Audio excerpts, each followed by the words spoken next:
अरूप जतोई फौजी 90 लाख रुपए मांग रहे हैं तुम्हारे शौहर डकी भाई और तुम्हें रिलीफ देने के लिए। हमारा इस मामले से कोई लेना देना नहीं, फौजी अफसरान को 90 लाख दे दिए तो ठीक, वरना नहीं छोड़ेगी फौज तुम्हारे शौहर डकी भाई को, साथ ही साथ तुम्हारे खिलाफ मुकदमा दर्ज करके तुम्हें भी अंदर कर देगी।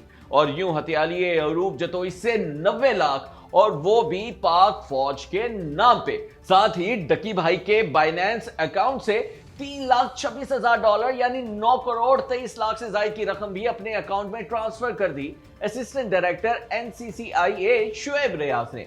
जी हां दोस्तों, ये कहानी है एनसीसीआईए के एहलकारों की जो पाक फौज के नाम पे रिश्वत लेते थे। दोबारा सुने गौर से, किसी ऐरे गैरे नत्थु खैरे के नाम पे नहीं बल्कि पाक फौज के नाम पे रिश्वत लेते थे। और सिर्फ एक अरूप जतोई नहीं बल्कि बेतहाशा लोगों से लाखों करोड़ों रुपए हथे आए हैं एनसीसीआईए के इस गैंग ने, और वो भी पाक फौज के नाम पे। अगर कई एक इंतहाई गलीज, घटिया और नीच हरकत और भी करते थे ये लोग, मसलन हरासानी की शिकायत करने वाली मासूम लड़कियों को हरासा करना, उन्हें गंदी नजरों से देखना, दोस्ती और नाजायज ताल्लुकात बनाने की ऑफर करना उन्हें। किसी टिकटॉकर की वीडियो लीक होती तो वो उन्हीं के पास शिकायत लेकर आती और वो ये इस्तेहसाल करते उसका। बल्कि हद तो ये है कि तफ्तीश के लिए जाते तो मुल्जिमान की बहनों और बीवियों को भी ना छोड़ते। इन मजलूमों से जिनसी ज्यादती करता था ये गैंग। और जब ये सब पता चला पाक फौज की खुफिया एजेंसी मिलिट्री इंटेलिजेंस यानी एमआई को, तो उसने तहकीकात शुरू कर दी। मालूम हुआ कि ये तो पूरा नेटवर्क है जो फौज के नाम पे रिश्वत लेता और दीगर गलीज हरकतें करता है। बस फिर क्या था, एमआई ने इस गैंग का हिस्सा एनसीसीआई के 68 अफसरान और एहलकारों को उठा लिया।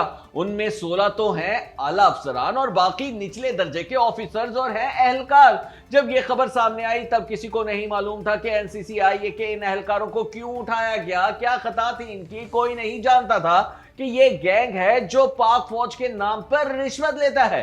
इसलिए तो बड़ी तनकीद हुई इनको उठाए जाने पे। कहा गया बदमाशी पर उतर आई है एमआई, सरकारी अफसरान को ही उठा लिया उसने। इसका क्या ताल्लुक भला इस सारे मामले से?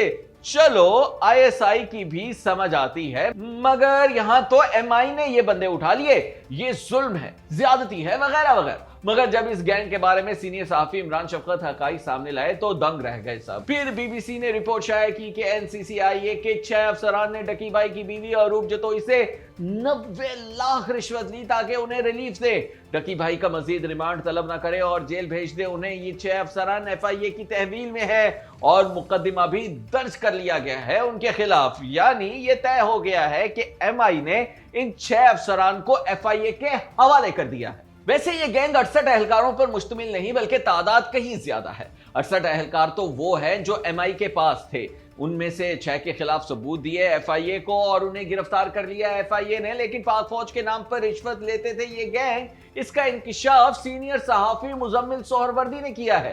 खैर अब बज़ाहिर तो उम्मीद यही है कि इस पूरे गैंग को सख्त से सख्त सजा दी जाएगी। कुछ को जबरी रिटायर्ड कर दिया जाएगा, किसी से इस्तीफा लेंगे और किसी को नौकरी से बर्खास्त कर दिया जाएगा। जबरदस्त सर्जरी होगी एनसीसीआईए में। मगर इमरान शफकत का कहना है कि एमआई के जिस अफसर ने इस गैंग के खिलाफ तहकीकात की वो शदीद मायूस और नाराज है। वो इसलिए कि उनके मुताबिक इस गैंग को पुष्टपनाही हासिल थी डीजी एनसीसीआईए वकारुद्दीन सैयद की। उनकी मर्जी के बगैर ये गैंग ऑपरेट ही नहीं कर सकता। मगर डीजी साहब के खिलाफ कुछ नहीं किया जा रहा और इसी वजह से एमआई के अफसर को खतरा है कि बच निकलेंगे मुल्जिमान। और ऐसा अगर हो गया तो एमआई के ये अफसर रियासत की मजीद खिदमत जारी नहीं रख सकेंगे। मगर शुक्र है कि हटा दिया गया वकारुद्दीन सैयद को उनके ओहदे से। सैयद खुर्रम अली को नया डीजी एनसीसीआईए तैनात कर दिया गया है। मगर इतना काफी नहीं, साबिक डीजी वकारुद्दीन सैयद के खिलाफ कार्रवाई होनी चाहिए। मगर अब आप सोच रहे होंगे कि आखिर फौज के नाम पर रिश्वत लेने की हिम्मत कैसी हुई एनसीसीआईए के अफसरान की, तो सुने इसका जवाब। एनसीसीआईए साइबर क्राइम्स के खिलाफ कार्रवाई करने वाला इदारा है। जो लोग रियासत पाकिस्तान और उसके इदारे पाक फौज मुखालिफ पोस्टें करते हैं उनकी निशानदही करना, उन्हें पकड़ना और उनके खिलाफ कार्रवाई करना इसी इदारे का तो काम है। इसीलिए फौजी अफसरान का राब्ता भी रहता था उनसे और उसी का नाजायज फायदा उठाया इन लोगों ने और फौज के नाम पे ही हराम कारियां शुरू कर दी। इसके अलावा डकी भाई और उन जैसे दीगर यूट्यूबर्स और इन्फ्लुएंसर्स के केसेस को ही ले ले, सबकी जबान पर यही सवाल था कि इस कदर शदीद क्रैकडाउन क्यों शुरू हो गया उनके खिलाफ। डकी भाई मुसलसल जेरे आताब है, बाकी इन्फ्लुएंसर्स भाग चुके हैं, आखिर वजह क्या है? समझ से बाहर था मामला। इसलिए शक था कि तजियाकारों को कि मामला सिर्फ जुए की एप्स की प्रमोशन नहीं बल्कि ये यूट्यूबर्स मनी लॉन्ड्रिंग समेत किसी बड़े रियासती मुखालिफ जुर्म का इर्तिकाब कर रहे थे और इन केसेस के पीछे रियासत है, इन्हें नहीं छोड़ा जाएगा।